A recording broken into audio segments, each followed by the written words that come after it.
Hi everyone! Welcome to the channel. If you enjoy our stories, please don't forget to like, subscribe, and hit the notification bell. Your support means a lot and helps the channel continue to grow.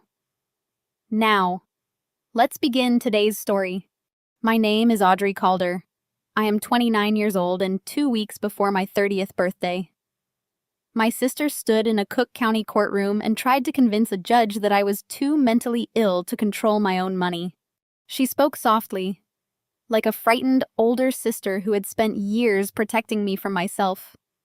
She said I could not keep a steady job, that I imagined people were stealing from me, and that giving me access to $2 million would place me in serious danger.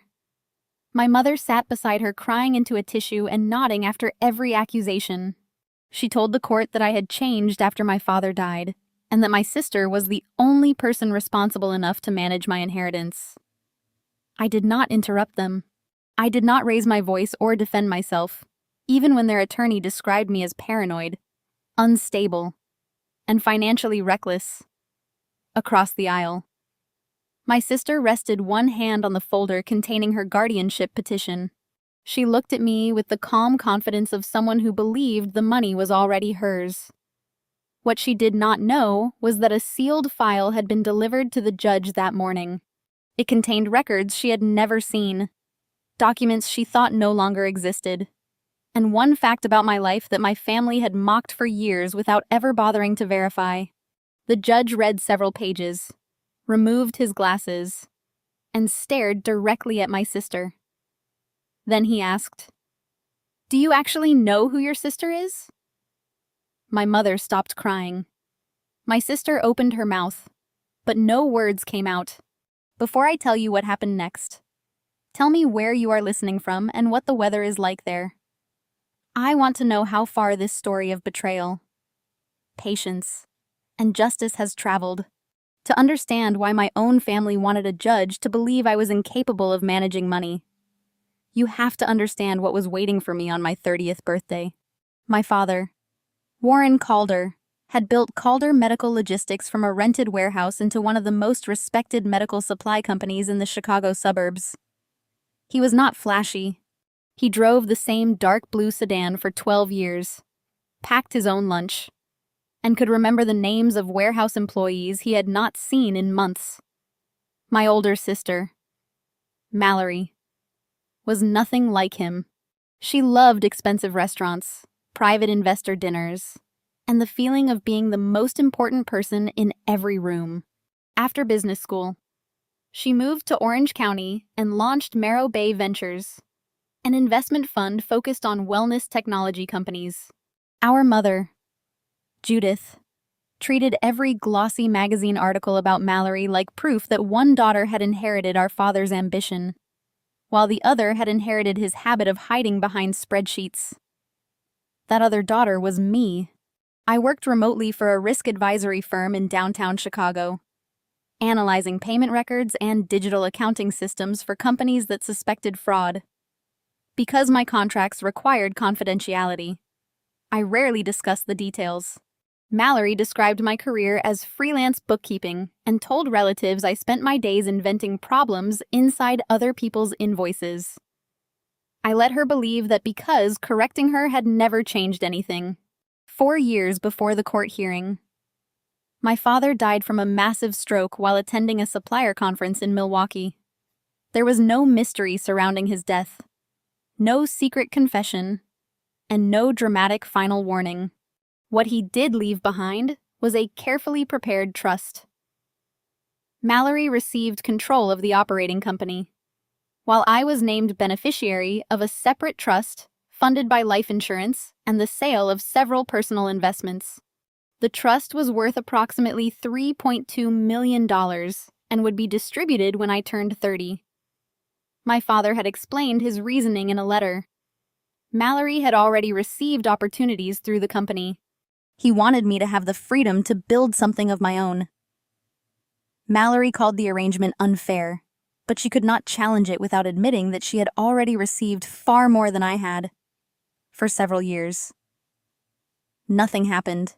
Then Mallory returned from California and took over as Chief Financial Officer of Calder Medical Logistics. She told everyone Marabay Ventures was expanding into the Midwest. But the truth was that several of her investments had failed. 2 health tracking startups had collapsed. A luxury recovery retreat had defaulted on its loans. Investors who once praised her instincts were demanding their money back. Instead of admitting defeat, Mallory began moving money through 3 consulting companies registered in California. The companies submitted invoices to Calder Medical Logistics for strategy, vendor development, and market analysis. In reality, they provided almost nothing. Money left our father's business, passed through those companies, and flowed back into accounts connected to Marabay Ventures. By the time the company prepared for its annual audit, the gap was close to $1, $8 million. Mallory needed cash before the auditors examined the vendor files. My trust was the easiest source she could see.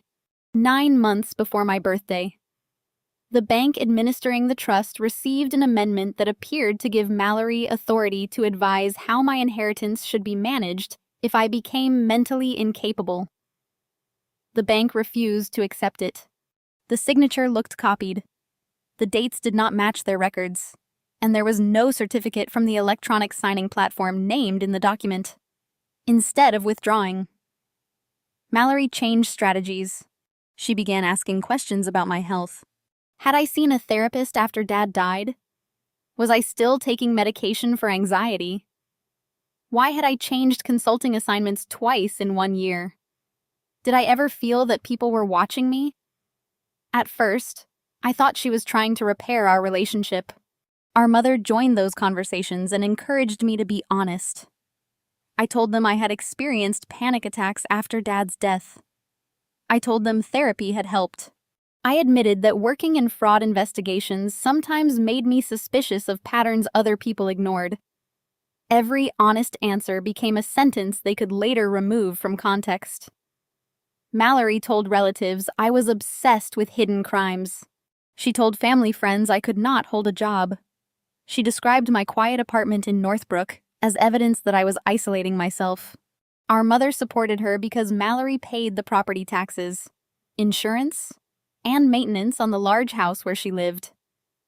If Mallory lost the company, our mother believed she would lose everything. 2. I still did not understand how far they were willing to go until 6 weeks before my birthday, when a process server handed me a petition asking the court to declare me disabled and appoint my sister as guardian of my estate. They had not been checking on my health. They had been collecting material for a case. The petition arrived at 8:15 on a Monday morning, 10 minutes before I was supposed to lead a video meeting with a hospital network in Ohio. It described me as unemployed, emotionally unstable, financially reckless, and consumed by delusions about family members stealing money. Attached, snorts to it, was a psychological report written by Dr. Adrian Cole. I had met him once through a video call that my mother described as a family wellness consultation. The session lasted 52 minutes. He asked almost nothing about my income, my bills, my work responsibilities, or the fact that I had lived independently for 11 years. Instead, he kept asking why I distrusted Mallory and whether I believed she was hiding financial information. At the time, I assumed he was helping us communicate. In his report, he described my answers as possible persistent delusional thinking and suggested that receiving a large inheritance could place me at risk of exploitation or impulsive behavior. The court did not immediately give Mallory control over my money. It did, however, issue a temporary order preventing the trust company from releasing the $3.2 million until the hearing was complete. My salary account remained open, but the damage began almost immediately. Mallory sent copies of the petition to 2 relatives who forwarded it to other people. Someone contacted one of my clients and claimed I was under investigation for mental incompetence. The client suspended my contract while its legal department reviewed the situation. I had enough savings to survive, but legal fees, expert costs, and lost income could drain those savings quickly. I moved temporarily into the guest room of my closest friend in Naperville because Mallory had started appearing outside my apartment without warning. She would knock, wait for me to refuse entry, and then text our mother that I was shutting out the family. Every reaction was designed to become evidence. That was when I hired Naomi Feld. Naomi specialized in contested trusts, fiduciary abuse, and adult guardianship cases. We had met years earlier when my firm assisted her client in a corporate embezzlement dispute. She did not promise me an easy victory. She placed the petition on her desk and told me Mallory had constructed a powerful emotional story. A grieving younger sister had become suspicious and isolated. A concerned older sister wanted to protect her. A frightened mother agreed. A doctor supported them. Naomi said we could not defeat that story by becoming more emotional than they were. We had to replace it with verifiable facts. First, we examined the trust amendment. A digital forensic specialist extracted the document metadata and found that the file had been created 3 months after my father's death. The listed author was not his estate attorney. It was a user account connected to Mallory's former California office. An earlier version of the file carried the name Audrey Control Draft. The signature image matched a signature from a vendor agreement my father had signed years earlier. It had been copied, resized, and placed into the amendment. The document also claimed it had been completed through an electronic signature service, but the service had no audit certificate or transaction record connected to it. Second, we traced the money. Naomi subpoenaed records related to the companies that had invoiced Calder Medical Logistics. 3 different consulting businesses used the same private mailbox in Irvine. Their phone numbers forwarded to the same answering service. Payments moved from our family company to those businesses, then into an account controlled by Marrow Bay Ventures. The transfers were often split into amounts just below internal review thresholds. Together, they created the $1.8 million shortage Mallory was trying to hide. Third, we examined Dr. Cole's report. The invoice for his evaluation had not been paid by our mother, as Mallory claimed. It had been paid by one of the California consulting companies. The file properties showed that the first draft of his report was created before he interviewed me. An email from Mallory's assistant asked him to include the phrase persistent delusional thinking because it would support emergency financial protection. He had reached his conclusion before asking me a single question. The most important witness was Leon Park, the former controller of Calder Medical Logistics. Leon had worked beside my father for 17 years. He had noticed the consulting invoices and asked Mallory to provide contracts proving the services were real. She accused him of resisting modernization and terminated him 2 weeks later. He had saved copies of the approval logs because he believed the invoices would eventually become part of an audit. Those logs showed that Mallory had personally approved every suspicious payment. Leon agreed to testify, but he warned me that Mallory would attack his credibility and claim he was a bitter former employee. Naomi told him that was expected. Then my mother made a mistake Mallory could not explain away. She called me late one evening while I was still staying in Naperville. I did not answer because Naomi had instructed me to keep communication in. My mother left a voicemail. She begged me to stop fighting the guardianship. She said Mallory only needed temporary control of the trust until the audit was over. She said if I refused, the company could collapse and the house could be taken. Then she whispered that once the missing money was replaced, everything could return to normal. I listened to the message 3 times. Until that moment. I had wanted to believe my mother was only repeating lies she did not understand. The voicemail proved she knew the guardianship was about the money. What I still did not know was whether Mallory had told her the entire truth, or only enough to make her afraid. By the morning of the hearing, Mallory had transformed herself into the image of a patient and exhausted older sister. She wore a conservative navy dress, no visible jewelry except our father's old watch, and almost no makeup. She sat close to our mother and kept one hand over hers whenever the courtroom became quiet. Her attorney, Ethan Rowe, opened by saying the case was not about punishment. money, or family conflict. He said it was about protection.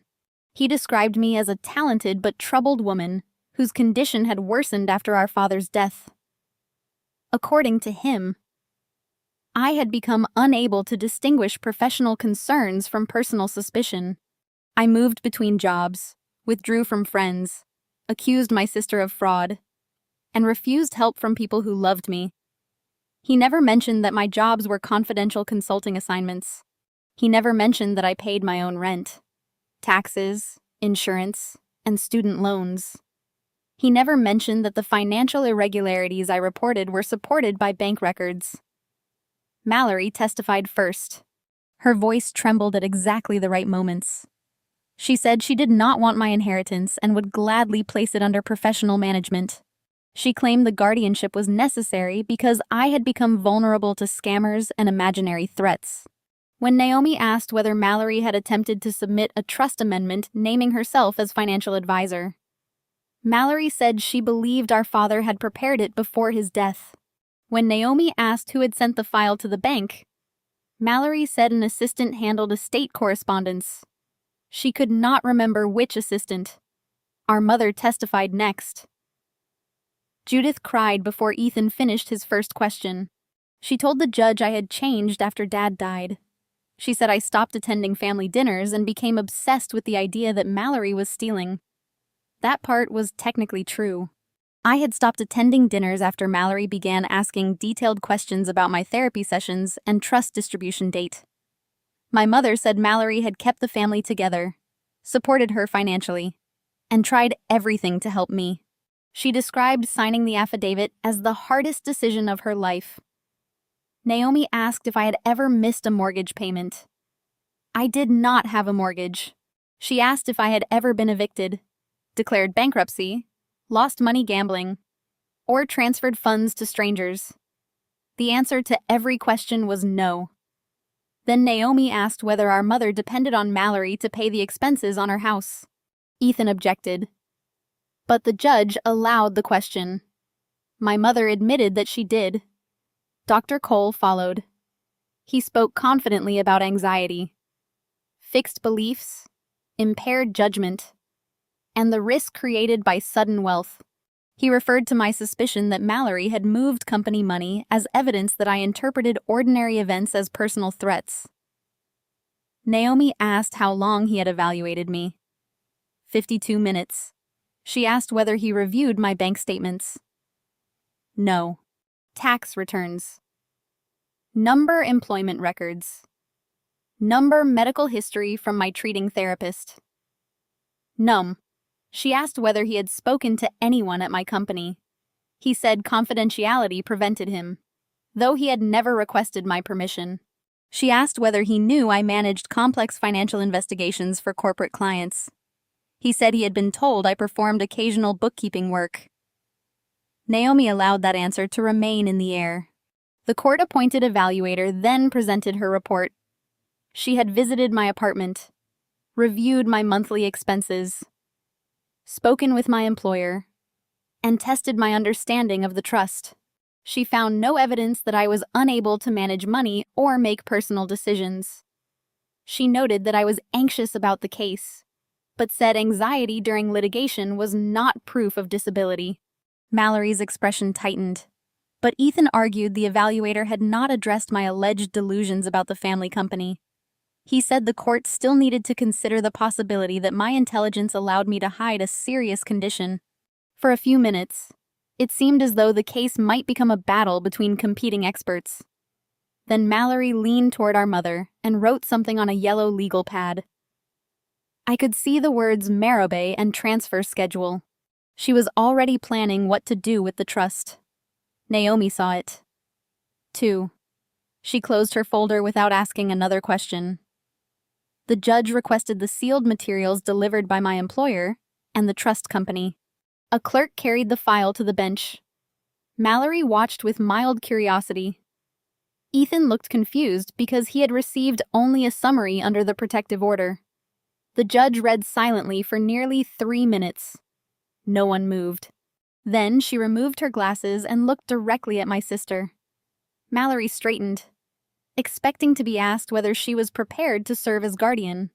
Instead, the judge asked the question that shattered the entire identity my family had created for me. Part 5. Ms. Calder, the judge said. Do you actually know who your sister is or what she does for a living? Mallory gave a small, uncertain laugh. She said I worked irregular online jobs and had exaggerated my responsibilities for years. The judge asked me to stand and state my full name, age, employer, and occupation for the record. I rose slowly. My name is Audrey Calder. I am 29 years old. I am a lead fraud data analyst for Whitmore Risk Advisory in Chicago, and I am a certified fraud examiner. Mallory stared at me as if I had begun speaking another language. I explained that my work involved tracing fraudulent payments, reconstructing altered accounting records, identifying shell vendors, and preparing reports for attorneys, insurers, and regulatory agencies. I had worked continuously for the same firm for 5 years. The changes Mallory called job instability were separate client assignments. My income had increased every year. I had never been fired, disciplined, or found incapable of handling confidential financial information. The sealed file contained my employment verification, tax records, performance reviews, and a declaration from my managing director. It also confirmed that I had been assisting outside counsel in a confidential financial investigation involving a network of vendor payments. I was not a federal agent. I had no badge, no secret government identity, and no dramatic undercover assignment. I was simply very good at finding where money had gone after someone tried to hide it. The judge looked at Mallory and said the person she had described as financially incompetent was professionally responsible for analyzing transactions worth hundreds of millions of dollars. Mallory recovered quickly. She said intelligence did not prevent mental illness and accused me of using my job to feed obsessive suspicions. The judge agreed that a successful career alone did not settle the case. Then she opened a second folder. She held up the trust amendment Mallory had submitted to the bank. If your sister invented the problem, the judge asked, why does this document bearing your father's signature have a creation date 3 months after his death? Ethan Rowe turned toward Mallory so sharply that his chair scraped the floor. Snorts. He told her not to answer until they had spoken privately. Our mother stopped crying. Her face lost all color.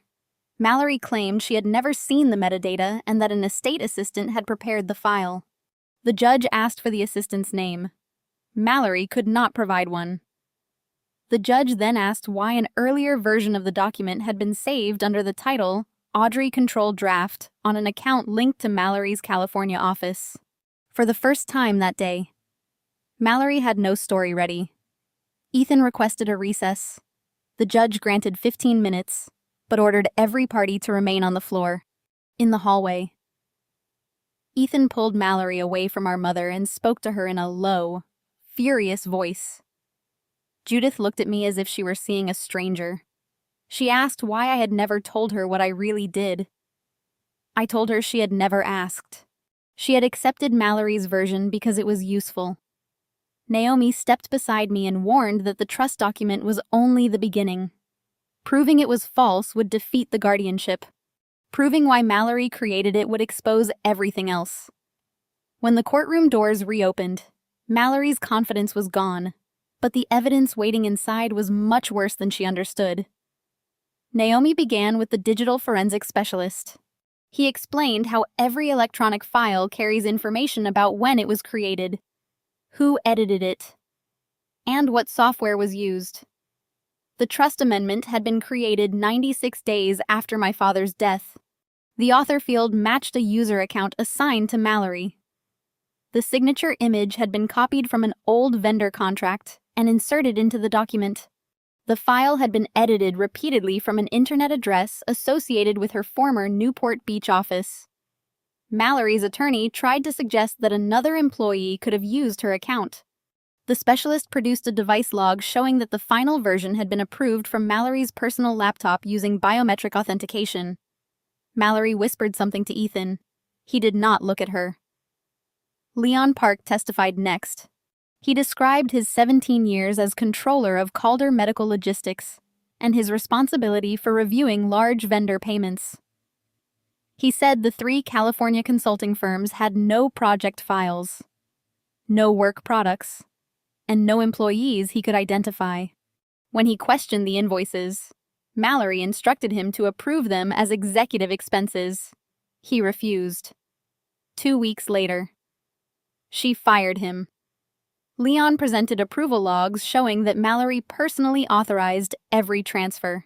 He also produced an email in which she wrote that Audrey's trust would fix the gap before the annual review.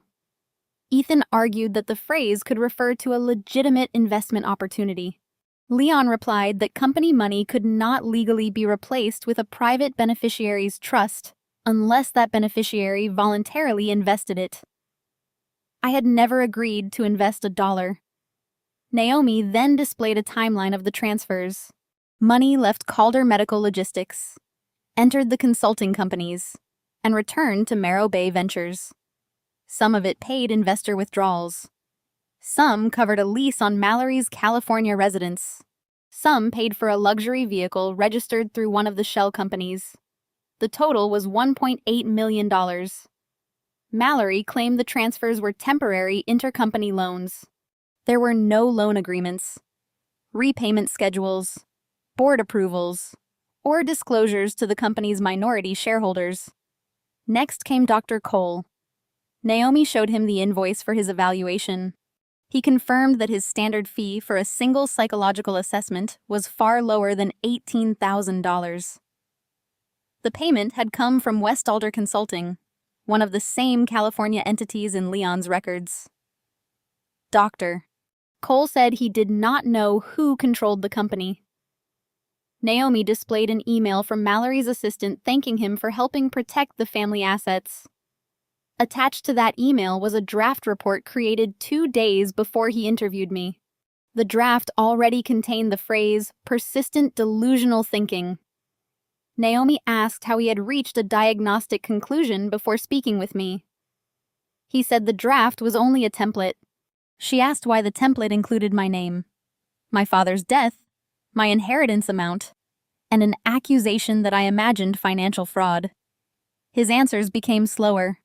The judge asked whether he had disclosed the payment arrangement to me or to the court-appointed evaluator. He admitted he had not.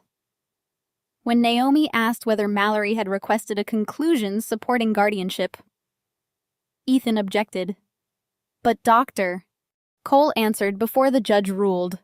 He said Mallory had told him the family needed decisive language because I was about to gain access to dangerous wealth. The judge ended the questioning and ordered that the transcript and documents be forwarded to the appropriate professional licensing authority. My mother was recalled to the stand. Naomi played the voicemail Judith had left me. Her own voice filled the courtroom, pleading with me to stop resisting because Mallory needed temporary access to the trust until the audit passed. When the recording ended, Judith covered her mouth. Naomi asked what missing money she had referred to. Judith said Mallory told her the company had a short-term cash problem. Naomi asked whether she knew the affidavit she signed claimed I could not pay bills or understand financial documents. Judith admitted she knew I had always handled my own expenses. She said Mallory warned that without money, the business would fail and the bank could take the house. Naomi asked the question I had been dreading. Did you believe your daughter's freedom should be traded for your house? Judith began to cry again. But this time, the tears did not help her. She said she thought the guardianship would last only a few months. She thought I would eventually forgive them. I realized then that my mother had not been completely deceived. Mallory had manipulated her fear. But Judith had still chosen comfort over me. Judge Miriam Kessler took a brief recess to review the evidence. When she returned, she ruled from the bench. The petitioners had failed to prove by clear and convincing evidence that I lacked the capacity to manage my estate. In fact, the evidence showed the petition itself had been used as part of an effort to obtain control over my trust. She snorts, dismissed the guardianship petition, terminated the temporary restriction on distribution, and ordered the trust company to preserve all related records. She referred the suspected forgery, false affidavits, and financial transactions to state and federal authorities. Ethan Rowe asked permission to withdraw as Mallory's attorney, stating that information presented in court had created an ethical conflict. Mallory stood and shouted that everyone was twisting ordinary business decisions into crimes. The judge ordered her to sit down. She refused until a deputy stepped closer. Outside the courtroom, 2 federal agents and an assistant United States attorney were waiting. The criminal investigation into the California vendor network had been developing separately for months. My analysis had helped outside counsel identify the pattern, but Mallory's forged trust document and sworn testimony had provided additional evidence of intent. A federal indictment had been unsealed during the recess. The agents arrested her on charges connected to wire fraud, falsified records, and unlawful diversion of company funds. Our mother remained against the wall, holding the court papers with both hands. Mallory looked at me while an agent secured the handcuffs. "You destroyed everything Dad built," she shouted. I shook my head. "No, you gambled it away, and then you tried to erase me so no one would see what you had done." She demanded that our mother call someone, fix something, or tell the agents they were making a mistake. Judith did not move. Mallory had spent nearly a year trying to prove I could not be trusted with money. By the end of that day, she was the one being forced to explain where every missing dollar had gone. The criminal case lasted 18 months. Mallory fought the charges at first, insisting the transfers were business loans, and the trust amendment had been prepared by an unknown employee. That defense collapsed when prosecutors recovered deleted messages from her personal laptop. In one conversation, she told her assistant that once the court gave her control, she could move the trust money into a family preservation account and repay everything before anyone asked questions. In another, she called my anxiety history the cleanest route to control, facing overwhelming evidence. She accepted a plea agreement. She received 9 years in federal prison and was ordered to pay restitution to Calder Medical Logistics, its minority shareholders, and several investors who had been misled about Marrow Bay Ventures. Her California property, investment accounts, and luxury vehicle were sold or seized. She was barred from serving as a financial officer or raising money from investors after her release. For Mallory, the worst punishment was not losing the expensive life she had built. It was losing control of the story. The public records showed that the sister she called unstable had identified the fraud correctly, while the successful executive had forged documents and weaponized the court system to hide her losses. My mother was not treated as an innocent bystander.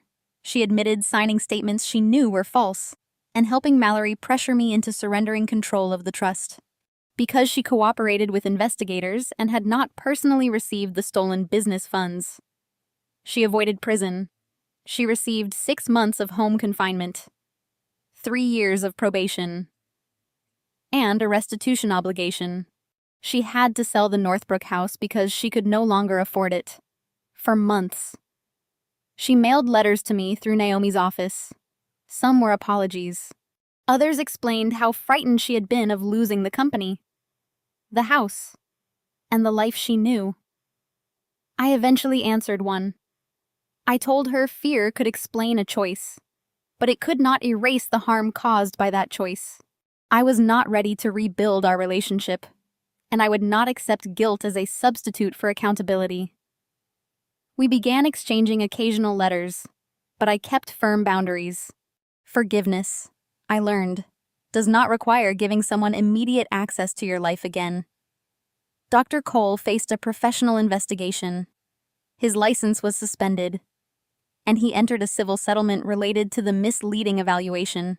Part of that settlement funded legal services for people whose mental health history had been misused in family financial disputes. That mattered to me because I never wanted my story to suggest that anxiety, depression, therapy, or medication made someone weak or unreliable. I had experienced panic attacks. I had needed help. Neither fact made me incapable of managing my life. Mental health treatment should protect a person's dignity, not become a weapon used to remove their rights. When the trust was finally released, the full amount was slightly more than $3.2 million because of investment growth. I did not resign from my job, buy a mansion, or spend the money to prove I had won. I hired an independent fiduciary advisor with no connection to my family. I created a long-term financial plan, paid my legal expenses, and invested most of the remaining funds conservatively. Then, I used part of the inheritance to establish the Calder Financial Autonomy Project. The program partnered with community centers and legal aid organizations to help people recognize financial abuse inside families. We taught participants how to keep secure copies of wills, trusts, beneficiary forms, and powers of attorney.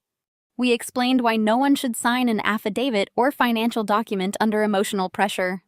We showed them how to review account alerts, preserve emails, request professional advice, and choose lawyers, doctors, and accountants without hidden conflicts of interest. We also reminded people that intuition can be an important warning, but serious accusations must be supported by records, qualified experts, and lawful evidence. Clears throat. The goal was not to make everyone suspicious of relatives.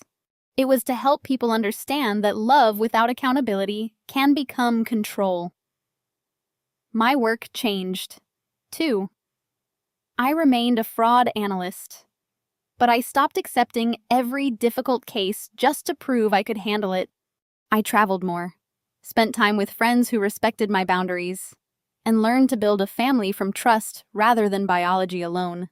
At the first workshop funded by the program, I watched an elderly woman place copies of her estate documents into a secure folder. A young man asked how to protect a parent from a relative pressuring them to change beneficiaries. Another woman quietly admitted that her brother had been using her depression diagnosis to control her bank account. I realized then that my inheritance was not the greatest thing I recovered. I recovered the right to define myself. The most important lesson from my story is that no one should be allowed to turn a mental health struggle into proof that you do not deserve independence. Keep records. Ask questions. Seek professionals who have no financial interest in the outcome. Never let shame stop you from requesting help. And remember that standing up for the truth is not the same as destroying a family. Sometimes the family was already being destroyed by secrecy, greed, and fear. Telling the truth simply makes the damage visible. What would you have done if the people trying to take away your freedom were the very same people claiming they wanted to protect you? Would you keep surrendering pieces of yourself to avoid conflict? Or would you finally draw a line and defend the life you wanted to build? Sometimes the most difficult battles are not fought against strangers. They are fought against expectations, obligations, and fears that arrive disguised as love. And sometimes the greatest act of courage is realizing that protection without respect is simply another form of control. Thank you for joining us on this emotional journey. Everything in this story was created solely for dramatic storytelling, entertainment, and personal reflection. While the characters and events are fictional, we hope the message feels meaningful long after the story ends. Not every conflict ends with an apology. Not every betrayal receives justice in the way we imagine. And not every person who hurts us will ever understand the damage they caused. But there is something more valuable than winning an argument. There is something more powerful than proving someone wrong. The person who walks away with their dignity intact, their self-respect preserved, and their peace protected has already gained a victory that no one can take away. Because true strength is not found in controlling others. It is found in refusing to lose yourself. If this story connected with you, please like the video, subscribe to the channel, and share your thoughts in the comments below. Your support helps us continue bringing powerful stories of resilience, courage, and personal growth to life. Until next time. Remember this: some doors close behind you for a reason. And sometimes the moment you stop fighting to stay where you are not valued is the moment your real future finally begins.